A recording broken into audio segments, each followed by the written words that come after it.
Britain's housing market is a giant Ponzi scheme. Ponzi schemes are named after a Mr. Ponzi. What he sold was a savings scheme where he claimed that the rates of return to savers were going to be phenomenal. And it all worked on the basis of luring more and more people into an arrangement where there was nothing of value at all, but where returns to early savers were created by those additional people being lured in, whose money was being used to pay the supposed high rates of return that those early savers were getting. It was all fake. It was all a charade. It was corrupt. It was false. And of course, it collapsed. And Mr. Ponzi spent most of the rest of his life in prison in the USA. And that's what we have in the UK with regard to housing. It's taken a long time for it to become apparent that this is what we have, but we are living with a market for housing in the UK that is little better than Mr. Ponzi's savings scheme. Housing was once about shelter and community, but it became an investment vehicle backed by tax breaks and cheap credit. In particular, the idea that people should not pay taxes on the homes that they own has created considerable perverse incentives, meaning that people have vastly overinvested in their houses, believing that this is the safe way to build up a nest egg to pass on to their children in a way that has become totally destructive for society. The motivation might have been good, the reality has been bad. Successive governments have encouraged house price inflation in the UK to create the illusion of prosperity. They are as guilty as anyone in the housing market itself, as well as the bankers who have, of course, provided the money to make this scheme possible, in creating the illusion of prosperity. When once houses were about shelter and community, now more than ever, they're about financialized assets, and their ownership has become deeply unequal. Of course, all of this has been emphasized by the creation of the buy-to-let market. But even if we ignore that, the divisions are extraordinary. Those who got early into this game have made extraordinary windfall gains, which they never earned. This claim, I saved hard and I worked hard to create the value of my home, is complete nonsense. I know, because I have a house at the age of 67, which I own. This place is what I could call mine for as long as I am here on Earth. But the point is, I didn't pay for it. The current value of this house, whatever it is, and I'm not really sure, is much higher than what I ever paid for. It was inflation in house prices that gave me the asset I now live in. And those who have entered the market since I did in 1983 have done much worse. Those who now start to rent or buy face almost impossible costs, when frankly, my costs of entering the housing market over 40 years ago were entirely affordable. The housing system has rewarded luck, older age, and inheritance, but it has never rewarded effort or contribution. And those who claim otherwise are talking complete and utter rubbish. Those of my age who are sitting on a considerable value of household wealth usually have made it simply because they've sat around for long enough in the house that they bought when they were young. The result is that inequality is now built into the bricks and mortar of Britain. Governments do in that case fear falling house prices more than they do rising homelessness. They're frightened of the backlash from the middle classes who believe that their wealth will be dissipating. They provide continuing tax reliefs, including inside inheritance tax, to deal with this and to preserve wealth in a way that is unjustified. They put in place planning restrictions that still keep house prices high.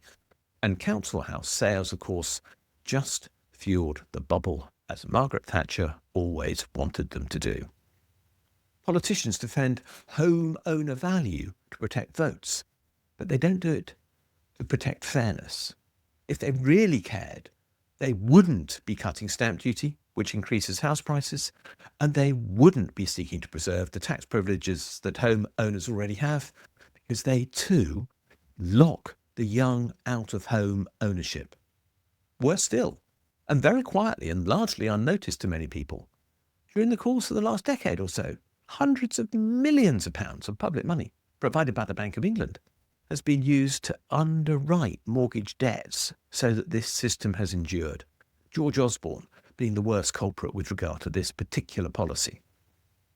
And the costs are enormous. One of the costs is that people actually can't now afford to move. So great are the costs of moving because of the amounts of money involved in the housing market, and here stamp duty is a problem, I will admit, that workers literally cannot move to live near their jobs. And so we have a country where productivity is falling. But we have the same problem with regard to rent because people cannot afford to upscale the amount of rent they need to pay and the deposits that are required if they are to move jobs as well. That isn't possible for many people. And as a result, wages are stagnating just as housing costs consume ever more as a part of disposable income. The paradox is unbelievable. Because people can't move, housing costs are actually getting more onerous for them. We're also seeing other costs. Young people are delaying families and careers because of unaffordable rents. They also can't take risks, for example, to set up their own businesses.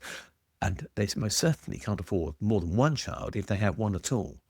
This is a real cost to society, a human cost, uncounted, but real nonetheless. Britain's economy is now shackled to its property addiction, or the property addiction of its middle class. And what we know is that all Ponzi schemes, like our housing bubble, because housing bubble it is, will be dependent upon new entrants into the market. That has always been true. As long as more and more people arrived into the market because of an expanding population, and we have had an expanding population, or because people moved out of rent and into home ownership, there was always going to be a continuing bubble, and that's what we've seen for 40 plus years. But now that situation is changing. People now can't afford to buy. The average age of a new homeowner is rising significantly, and interest rate risks are exposing the fragility of this whole model, and some people are questioning why stay in home ownership. They're actually quitting, whilst the declining buy-to-let market is also dumping property onto the market.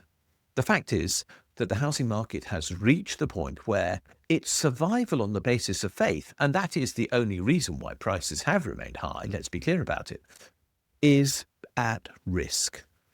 Fundamentals say that there is no value in the housing market at the level that current prices are being charged at. There are a declining number of buyers and a declining number of people looking to invest in buy-to-let properties, if investment you can call it. And the consequence is that at some point, our Ponzi scheme, our housing bubble, is going to collapse. What do we need to do now? We need the government to underpin our housing market. We need there to be order within it. A collapse would not help anyone. But what we do need to do is make sure that this order is used to provide people with homes. So if there is a risk of a net selling market, and that is a possibility because of the demographic and because of the affordability ratios that now exist around housing, then we should be seeing government step in to buy houses for people. And we should understand houses as being homes for people now. They are vital economic infrastructure for society, but above all else, they're homes and not investment opportunities. And the idea of returning to a situation where we have mass social housing must become a national priority. And that can be existing homes as well as new ones. I don't understand the obsession with the fact that all social housing must now be new. There is no problem with existing housing stock moving into public ownership if, as a consequence, landlords are fair, rents are fair, and people are protected and have the right for long-term tenancies, which provide them with the protection for their families so that they won't face disruption every year or so as they're forced to move by a landlord who wants to move them on to increase the rent. Houses must once more be about living and not leveraging. Britain's housing market has stopped serving the public good. It now actively harms it by denying hope to millions, creating economic and political despair, and we can see where that's going. reform is riding on a wave of that despair. The wealth that is created by housing is illusionary. It's built on debt, and it's built on exclusion, and it's built on the basis that you have value when in practice, if you had to move, you'd realize none. Any reform will be resisted. Let's be clear about that. We know that's true. Those who are invested in housing want to believe that their property is going to carry on rising in value because that has been their lived experience. But to delay reform now is to risk collapse by any other name. We know that the Ponzi scheme of housing could burst. We have to plan to make sure that we have an orderly restructuring of our markets instead. We can build homes, or we can perpetuate the bubble, but we can't do both. There's only one of those which is a wise choice. And we have to build homes, and we have to bring homes into public ownership. Unless we do that, unless we make housing social again, and unless we commit to a policy that is focused around people and not property, we cannot have a functioning society in the long term. And that's what I want. Thanks for watching this video. If you've enjoyed it, please do click the like and subscribe buttons because they do genuinely help us spread the word on YouTube. As importantly, could you have a look at the section below this video where it says more? And there you'll find a link to my blog. And if you follow that for the specific link to the blog entry related to this video, you'll find a transcript of this video and lots of other related material, plus a ChatGPT prompt that you could use to write a letter to your MP on the contents of this video, which will turn you into a campaigner, which will be a great thing to do. Finally, if you do appreciate the work we're doing, can you think about giving us a donation? If you'd like to do so, there's a link below, or you can find one on my blog where there's a Ko-fi button saying, please buy me a coffee. Thanks a lot, and we'll see you again soon.